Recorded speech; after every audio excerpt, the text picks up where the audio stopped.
José Geri, presidente del Perú, recibió al presidente electo de Chile, José Antonio Kast. Dos temas trataron: seguridad y la migración. Y sobre la migración, un punto relevante: cómo implementar un corredor humanitario para el retorno de los venezolanos a su país.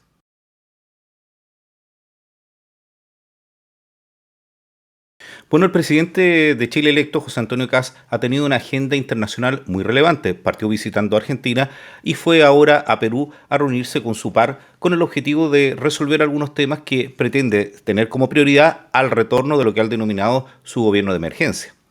Bueno, él asume en marzo y en marzo va a comenzar con una política de prevención migratoria, pero hay una preocupación que ha estado rondando tanto en el gobierno del presidente Boric actual como en el gobierno que viene a futuro en Chile, que es cómo trasladar a los venezolanos que quieran retornar o que son repatriados o expulsados de cada uno de los países a Venezuela. Para ello se ha hablado mucho de la implementación de una metodología utilizada desde los recuerdos de la guerra de Bosnia, que es el corredor humanitario. Entonces los quiero invitar a ustedes a que me puedan indicar qué opinan sobre esta alternativa y por qué es tan relevante para el Perú y Chile esta materia. Bueno, les cuento primero cómo fue este encuentro. Veamos lo que dice algunos de los portales de noticias de Chile respecto a la reunión de los presidentes. Bueno, en la Radio Universidad de Chile, recuerden que la Universidad de Chile es la casa de estudio pública más importante del país y lleva ese nombre gracias a la configuración que se hizo de una política universitaria estatal en el país con distintas sedes a nivel nacional, pero hoy día solo cuenta con una ubicación en la región metropolitana porque las distintas sedes de la Universidad de Chile se fueron transformando en sedes autónomas durante el gobierno militar.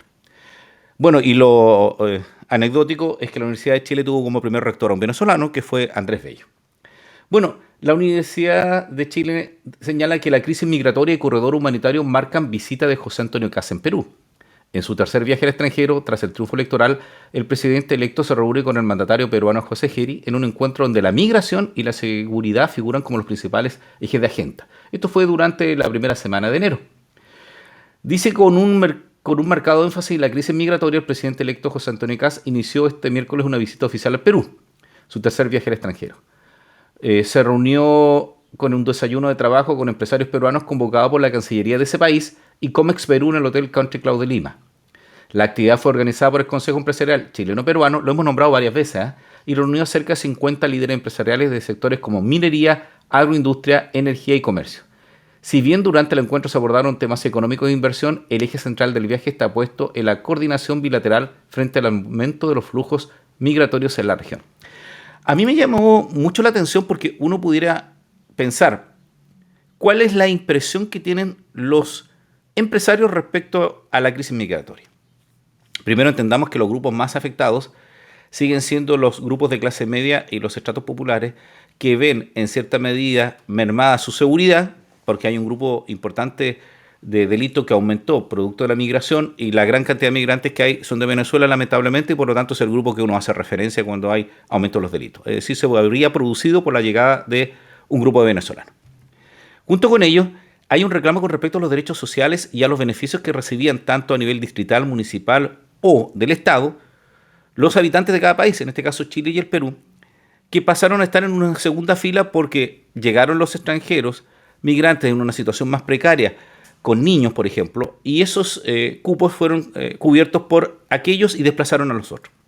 Si ustedes ven, por ejemplo, hoy día acabo de ver un video en TikTok donde señala qué va a pasar en los países si se van los venezolanos, en el sentido de que ya no habrían, por ejemplo, mano de obra barata, un tema que quiero tocar, o ya no habría ciertos servicios, peluquería, delivery o algunos tipos de restaurantes. Los comentarios fueron muy terribles, ¿eh? En una de esas se los voy a tratar de mostrar porque principalmente la gente decía, sí, ahora vamos a vivir tranquilo. Y varias personas dijeron, voy a poder postular a casa porque ustedes me quitaron el cupo. Mi hijo va a poder estudiar cerca porque ustedes me quitaron el cupo. Yo voy a poder tener atención médica más rápida porque ustedes me quitaron el cupo. Entonces queda la sensación en todos los grupos que recibían beneficios por situaciones sociales que lograban tener anteriormente por su precariedad, por bajo ingreso, por la cantidad de grupos familiares o porque tenían personas enfermas o niños que fueron desplazados por estos grupos que llegaron. Entonces, por eso que no hay tanta simpatía, sumado al hecho de que existe también mucho nivel de delincuencia vinculado a estos grupos y en este caso a una nacionalidad. Insisto, uno puede decir, es que no todos los venezolanos son así. Es claro, no son así todos los chilenos, no son así todos los peruanos, pero es el grupo más importante de inmigrantes que llegó y lamentablemente los datos indican que el único país donde bajó la delincuencia fue en Venezuela y aumentó los otros. Entonces, la lógica es pensar que dentro de ese grupo de personas que huyeron de Venezuela hay un grupo de delincuentes o personas que no se acostumbran a vivir y no logran aclimatarse a las realidades culturales de cada uno de los países. ¿Y cuál es el problema principal que tenemos nosotros? Es que tratan de imponer su estilo de vida. Cuestión que tanto en Perú como en Chile ha sido problemático. Entonces, mi pregunta es, y me llamó la atención junto con eso, es que cuando le preguntan al representante de los empresarios agrícolas de Chile respecto a qué opina de las restricciones migratorias, él está muy preocupado por los trabajos que no realizan los nacionales, que entiendo que también pasa en el Perú, y que los cubren extranjeros migrantes. Esto es principalmente los trabajos temporales que se producen en las épocas de cosecha. Y por lo tanto se requiere mano de obra especial y hablan de un tipo de visa específica que se estaría otorgando en Chile a un grupo importante, ¿eh? Creo que hablaban de más de 50.000 trabajadores que van al agro. Lo vamos a verificar porque efectivamente, por ejemplo en mi zona, que es una zona productora de algunos berries, las cerezas se lo comentaba yo, cuesta contratar gente que vaya a trabajar nacionales a esos lugares, normalmente son en pueblos pequeños donde hay grupos familiares pero no dan abasto para la gran cantidad de mano de obra y se trae a personas de otra nacionalidad y principalmente los haitianos ocuparon esa parte. En los años 80 los chilenos iban a Argentina a ver lo que tenía que ver con la extracción de las manzanas, ¿cierto? Con la cosecha de manzana. No sé cuál será la experiencia en el Perú, pero entiendo que es igual, que hay sectores donde efectivamente la migración es relevante para la mano de obra. Uno podría decir, es que ellos hacen trabajo que no quieren hacer los peruanos. No, es que a veces cobran menos y hay menos derechos sociales porque tienen más temor de reclamar, porque son extranjeros. Pero les quiero mostrar algo más, que es que recordemos un poquito cómo surge esto de los corredores humanitarios y cuál es la intención que tiene. Por ejemplo, la misma noticia dice que tras el desayuno, CAS, se las vuelvo a ampliar, se reunió de manera privada con el presidente José Geri en el Palacio de Gobierno de Lima, instancia donde la migración y la seguridad fronteriza fueron los principales puntos en tabla y posteriormente a ambos mandatarios encabezaron una reunión bilateral. Desde el entorno del presidente electo, es decir, CAS, se ha señalado que uno de los objetivos del viaje es avanzar en la habilitación de un corredor humanitario que permita el retorno ordenado y seguro de personas migrantes a sus países de origen, especialmente en el actual contexto regional marcado por la reciente incursión de Estados Unidos en Venezuela y el consiguiente impacto en los desplazamientos de población. En este marco, CAS ha planteado la necesidad de fortalecer la cooperación entre los países de la región para enfrentar de manera conjunta la crisis migratoria, combinando medidas humanitarias con un mayor control fronterizo y coordinación en materia de seguridad. Y ahí está el problema. Los países más atractivos para la migración, uno cercano geográficamente es Colombia, ¿cierto? Para el cono sur, pero efectivamente Colombia está sufriendo la posibilidad de tener incursiones militares parecidas a las que tenía o las que tiene Venezuela. Hay procesos de negociación, ¿cierto? Cambió el tono entre el presidente Trump y el presidente Petro, pero van a haber medidas y vamos a ver cuánto va a afectar a eso. Uno entiende que en el primer minuto, cuando se escucha el secuestro o extracción de Maduro, hay mucha alegría de los venezolanos y por lo menos en la televisión chilena vimos a muchos que se manifestaron en distintos lugares y dijeron que por fin vuelven a su país. Lo mismo pasó en el Perú, las noticias que vi. Pero al día siguiente, como dirían los jóvenes, 3 doritos después, ya no era igual, porque seguía el mismo grupo liderando Venezuela y comenzaron estas tratativas de negociación. Inocentemente uno podía haber pensado que iba a regresar el presidente electo de Venezuela con la líder María Corina Machado a asumir el poder, pero prácticamente lo que ha estimado Estados Unidos es que no tienen la capacidad, eso es lo que señalan, puede haber otros fondos, la capacidad para gestionar esta transición hacia una próxima elección o al retorno a la democracia y por lo tanto para mantener el control tanto de la milicia venezolana como de todas las actividades sociales tienen que permanecer en el gobierno bajo esta constante amenaza de Estados Unidos que se va a instalar para administrar la principal riqueza que hay, que es el petróleo y todo lo anexo que existe, que son las infraestructuras necesarias para movilizar el negocio de esa envergadura. Entonces, los que pensaban que los venezolanos, ellos y nosotros se iban a desplazar rápidamente para Venezuela, no va a ser así. Lo que es probable es que pase que exista un flujo migratorio que aumente por aquellos que eran pro-chavistas o otros grupos que ahora, por ejemplo, digan, puedo traer a mi familia, porque antes no podía, pero ahora se regularizó y los voy a traer porque yo ya estoy instalado tanto en Perú como en Chile. Otro grupo que va a incursionar porque ahora va a tener la capacidad o la posibilidad de irse. Y se podrían sumar un grupo importante de colombianos que puede ver peligrar la situación de Colombia, no sabemos cómo se puede producir ese relacionamiento, pero si llegara a los niveles que se produjo en Venezuela, claro, podríamos tener un flujo migratorio desde Colombia, es decir, aumentaría la cantidad y los países que siempre han aparecido más atractivos hasta el momento han sido Chile y Perú. Bueno, pero les quería decir al principio que recordáramos qué es esto del corredor humanitario. ¿Veamos? Bueno, un corredor humanitario en realidad son zonas seguras temporales que ayudan tanto a transferir suministros para que lleguen a civiles atrapados en un conflicto, porque el inicio de los corredores humanitarios, que son estas vías temporales seguras, tienen su origen en la guerra de Bosnia, por la información que vi, y está regulado a través de la ONU. Es principalmente para proteger a la población civil durante los conflictos. Siempre pasa en estos conflictos que tiene que haber un alto al fuego, una pausa para negociaciones, para garantizar la seguridad del paso, y ustedes ya lo han visto en Gaza, que existe un corredor que ha sido en cierta medida no respetado porque han existido ataques, pero lo que se trata de realizar es que exista una vía para proteger a los civiles en el posicionamiento o para evitar que lleguen a algún lugar vinculado con la guerra o salgan en algún lugar que pueda estar vinculado a una situación de guerra. Bueno, la UNICEF decía que en ningún caso puede haber contraprestación alguna, es decir, que la apertura de un corredor no puede ser parte de un intercambio de una negociación militar, pero en realidad ya sabemos que eso no es tan así. Entonces, lo que pasa es que el corredor humanitario fue pensado en una zona de guerra para el desplazamiento. Lo que se está pensando ahora es un corredor humanitario. No es una idea nueva, hay bastantes estudios realizados a principios de las primeras migraciones posterior a la pandemia, donde se vio que este aumento estaba afectando mucho a la seguridad social de cada país y producía un conflicto bastante relevante, tanto en Chile, en Perú, en Ecuador, no tanto en Brasil por la cantidad de población que tenía, y en Argentina, ¿cierto? Se estaba produciendo este problema. Y para qué ser en Colombia, porque tenía una gran cantidad, pero ellos tienen un flujo regular y hay una vinculación más cercana.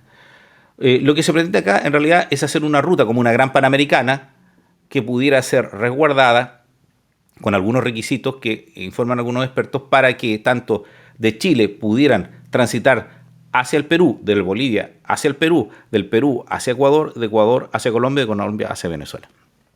Esa ruta natural necesita que todos los actores se pongan de acuerdo, es decir, en saber cómo van a trasladarlo, quién se hace cargo de la seguridad de esos sectores, y hay otra cosa, que el país receptor, en este caso Venezuela, los acoja, que es un problema que se ha tenido, porque más de algún avión ha partido desde Chile o un convoy desde otros países a Venezuela y no han sido recepcionados. Por eso es lo que pasó en este caso cuando Estados Unidos envió un avión con migrantes a Colombia y Colombia lo rechazó, que fue uno de los primeros incidentes que en cierta medida rompieron esa vinculación que tenía Colombia con Estados Unidos, siendo Colombia uno de los países que tuvo mayor apoyo militar en su momento para combatir el narcotráfico, ¿eh? Veamos cuáles son los puntos que tendrían que tener o las medidas actuales que debieran tener estos corredores humanitarios, para entender un poquito cuál es la figura, porque no hay tantos datos respecto a cómo se quiere implementar. Sí hay estudios respecto a la posibilidad que se había planteado respecto a estos corredores. Veamos la siguiente imagen. Bueno, fíjense que un experto en migración en Chile indicaba que los 4 pilares de un corredor humanitario, que lo denomina una autopista de retorno, que tiene que ser segura, controlada y unidireccional, es decir, que es, por ejemplo, en este caso, de Perú hacia Venezuela y no de Venezuela hacia los países como Chile, Perú o Ecuador, los que son los receptores. Primero es que tienen que tener seguridad. Y para eso lo que hay que implementar es un sistema unificado entre los países que posibilite nuevas tecnologías como la biometría, ¿cierto? Esto que más de alguno de ustedes le ha tocado tal vez actualizar en algún dato bancario. Me tocó hoy día a mí poner mi celular y poner mi cara e implementar todo lo que tiene que ver con la biométrica para que haya mayores datos que una huella, que era el sistema más tradicional, para poder determinar quién es una persona. Porque un problema grave que hay con los venezolanos es que no se sabe quién es. Es como futbolistas africanos cuando juegan con nuestros países. ¿Se acuerdan en los mundiales sub-17 donde uno veía a estos tremendos muchachos africanos jugando con la selección del Perú, la selección de Chile, y parece que no tenían 17? Porque el régimen de inscripción era muy frágil y fraudulento. Entonces, como no sabemos si las personas que vienen están usando una chapa o un nombre real o no pueden algunos obtener sus papeles por el costo que significa, uno dirá, ¿por qué el costo en Venezuela? Claro, porque para poder acelerar el aparataje público hay que utilizar mucho la coima, es lo que nos mencionan muchos venezolanos que no logran tener estos papeles. Entonces se quiere implementar un sistema biométrico, habrá que licitarlo bien, ver quién lo implementa y coordinar a todos los países para que se crucen las bases de datos. El punto es que si los países quieren que se cruce esa base de datos, en este caso Venezuela, querrá el régimen chavista entregar los datos de quiénes son sus asociados delincuentes, o por ejemplo, los bajos mandos militares que quieran utilizar esto para retornar, por ejemplo, o para permearlo, o tal vez haber un negocio con respecto a esto, tal vez permearlo no, pero recuerden que el flujo del corredor humanitario es de los países que recibieron a las personas al receptor que es Venezuela. Después hay un problema de logística y transporte, porque habrá que coordinar buses, vuelos directos que se detengan en ciudades intermedias. Esto es, no es que implementemos directamente una carretera, sino que van a haber puntos donde van a llegar, puntos donde van a partir. Antes había un intendente o alcalde del norte que había propuesto que se utilizara una posibilidad de tener campos refugiados, que fue muy criticado en Chile porque se pensaba en situaciones de guerra, pero no se pensó en lugares donde pudieran tener seguridad, alimentación y además donde el país receptor pudiera verificar quién es quién, porque en realidad no tuvimos esos lugares para poder establecer una suerte de sedazo o filtro para las personas que llegaban. En realidad la gente cruzaba la frontera y se iba a cualquier lugar.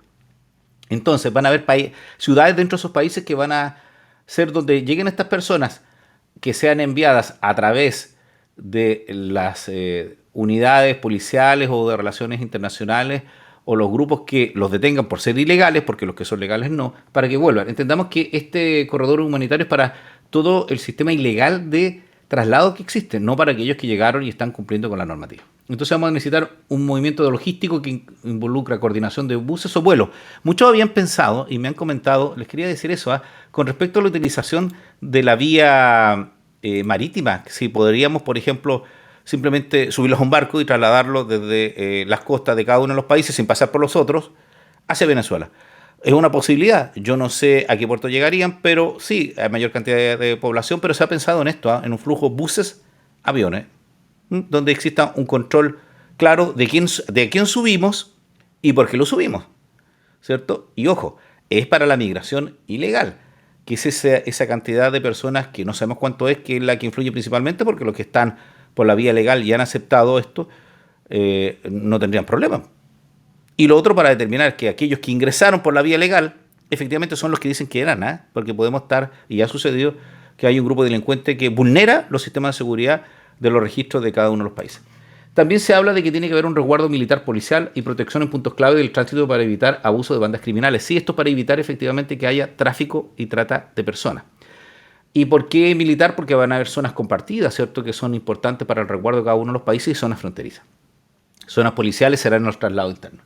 Y tiene que haber un destino garantizado, un compromiso de recepción por parte del país de origen o de tránsito. Para Chile la dificultad ha sido Bolivia, ¿cierto?, que no existe esa posición, por lo menos con el gobierno anterior. Se espera con que de ahora se pueda coordinar, efectivamente que se pueda realizar. O sea, no sacamos nada con poner una valla para que no ingresen, para expulsarlos, es decir, llevarlos hacia retorno cuando el país que lo recepcionaba, en este caso de Bolivia, no lo quiere recibir. O el mismo conflicto que se produjo entre Chile y Perú cuando ya ganó José Antonio Kast, el presidente chileno, y hubo un flujo importante, señalan algunos, entre la frontera de Chile y Perú, y por lo tanto Perú tenía que poner una cortapista para que no llegaran los venezolanos que venían desde Chile, porque iban a cargar ellos con la responsabilidad de que nosotros no tuvimos la precaución de verificar quiénes eran al llegar. Suena todo lógico, ¿cierto? Lo mismo pasará entre Perú y Ecuador, lo mismo podrán reclamar otros países. Entonces tenemos que tener seguridad y biometría, es decir, poder saber quién es quién de forma segura. Eso implica también tener los datos que no tenemos de Venezuela,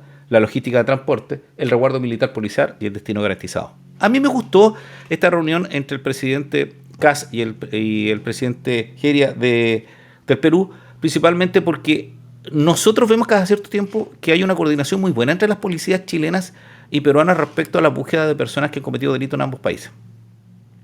Entonces se llevan bien las policías, me da la impresión. Parece que el problema más es entre el conflicto militar que se produce porque las fuerzas militares tienen que ver con la frontera y ahí a veces hay temas pendientes.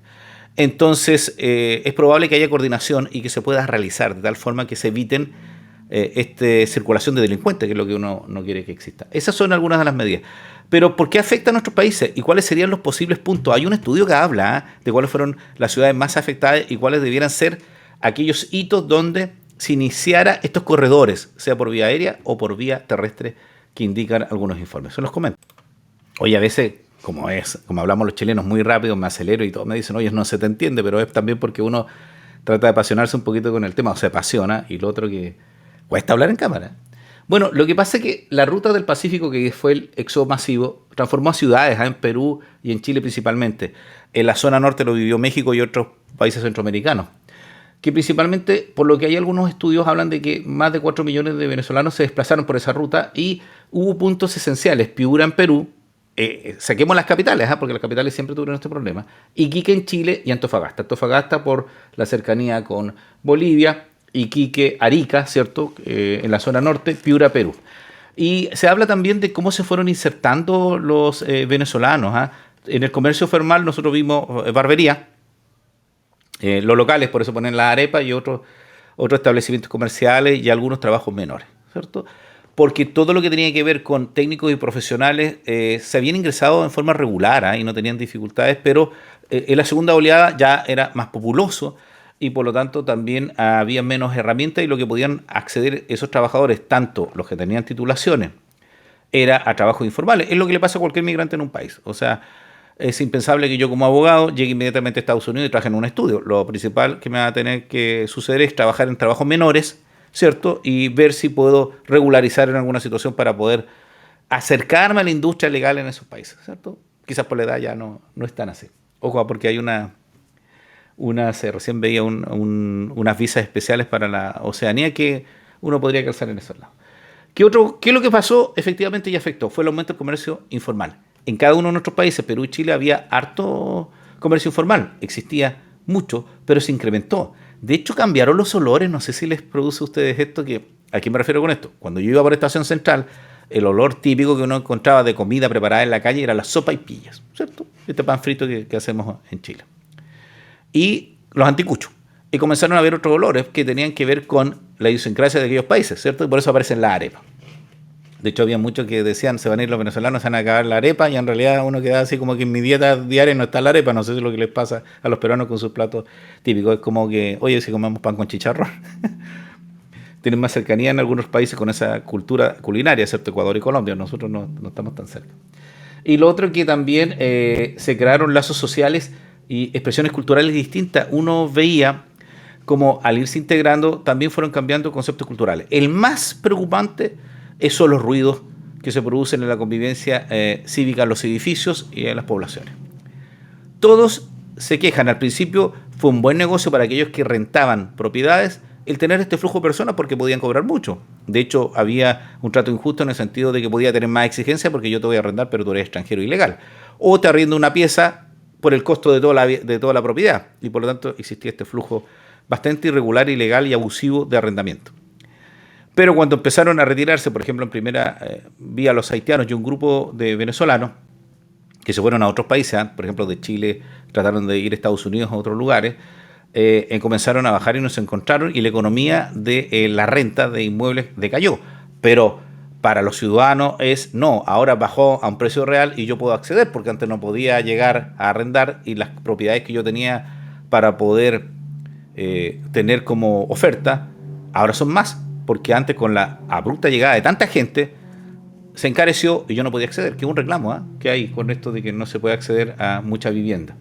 Y la ocupación temporal con carpas, que fue también un indicador. Uno en muchas ciudades, Arica, Iquique, entiendo que en Lima también sucedió, comenzaron a aparecer estos pequeños mini campamentos donde la gente comenzó a estar ahí mientras esperaba dónde ir y dónde estar, y efectivamente pues hubo una gran cantidad de personas en situación de calle, ¿cierto?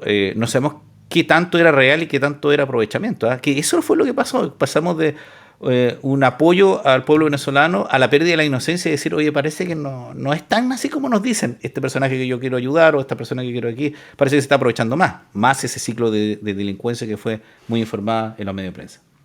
Entonces son los países y estas ciudades.